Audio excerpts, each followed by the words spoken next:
So we are back here with the Talon.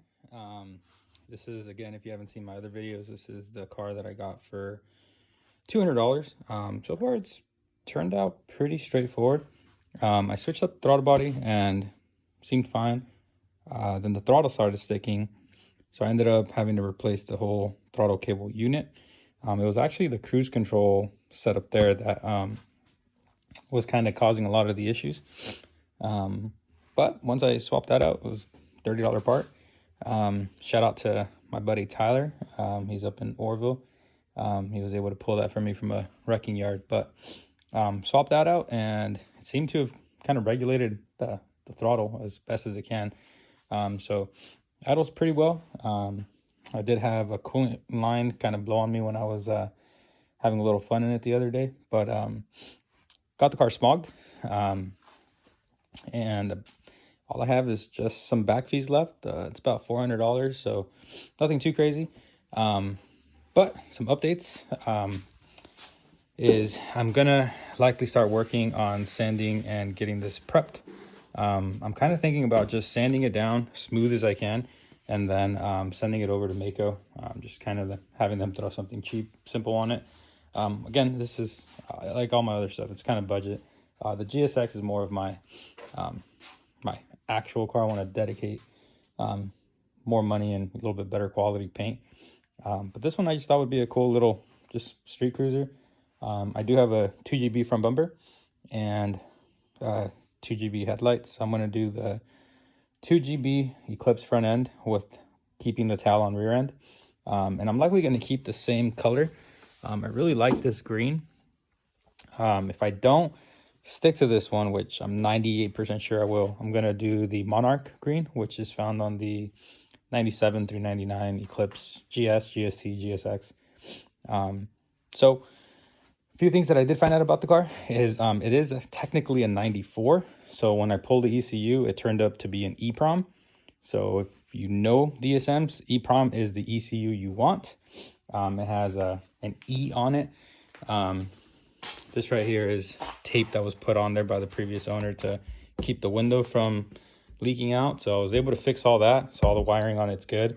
It was shorting out and blowing a fuse, but I traced down the wiring, and the ECU fuse was getting blown out. So the engine motor ECU fuse.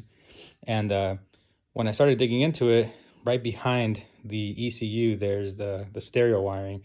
There was a wire that somehow was just left bare by whoever touched the stereo before, and it was causing those fuses to blow out. So replaced that, soldered it up, cleaned it up, and everything's perfect. No more wiring issues. Holds a charge. I haven't driven this car in a week, and it still turned on right away, first try. But something I wanted to let you guys know about how to identify if your car has an EPROM ECU or not. So this right here is a regular 95 through 96 ECU. Looks like an EPROM. To some, they might be like, looks EPROM, but this right here is what kind of gives it away. EPROM, instead of a T, you're gonna have an E there. So this right here is a non-EPROM, but it works perfectly fine in this car. No issues at all. That EPROM ECU alone is worth about $200. I've seen them kind of really hard to find now. So it was a huge score. So that ECU paid for the car itself.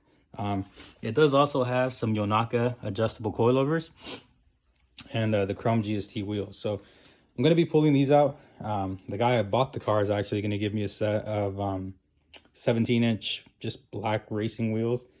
But I want to keep these up, clean them up, polish them up, ceramic coat them, and kind of either put them on the GSX and kind of just have a stock look to it.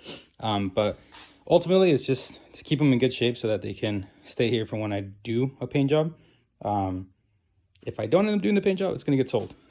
So I like keeping these cars, but I also like having some money in my account. So yeah, just simple, quick update. From this point forward, I'm going to just focus really on the aesthetics of it. So sanding, and there is a small leak on the oil return. So I'm going to swap that out, make my own gasket. And other than that, it should be fine.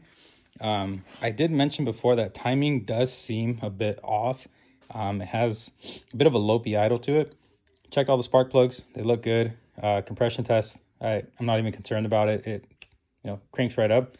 So it's likely that the timing might be either a tooth off, half a tooth off, which usually when it's off, that's kind of what it'll do.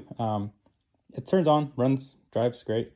I haven't ran a full heat cycle, so I don't know yet if the car overheats or if it has any type of cooling issues I need to address so far. It did just have a new head gasket, brand new head done. So I'm confident I'm not going to have cooling issues, but you just never know sometimes. So stay tuned. And if you haven't already, hit the like, hit the subscribe button. And yeah, follow along these crazy DSM barnyard finds. So as you guys can tell, I have yet to clean it up. So I'm going to do a detailed video where I clean up the engine bay, but I wanted to show you guys kind of just the conditions I got the car. So definitely has been sitting a few years. But I'm excited to dig into these, and for the price, can't complain. So far, I've only put in the battery, throttle cable, $30. Battery was $160, the Duralast Gold, and had to get it smog done. That was a couple $100 and $400 in back fees. So overall, I'm into it about $900. But it did also come, and I forgot to mention this when I first did the video. It came with an Evo 3 big 16G, a genuine big 16G. That thing was almost brand new. And I factor that turbo alone is worth about $200. So I'm taking that off the cost of the car. I put that 16G into my GSX. So yeah, that's about it. So stay tuned.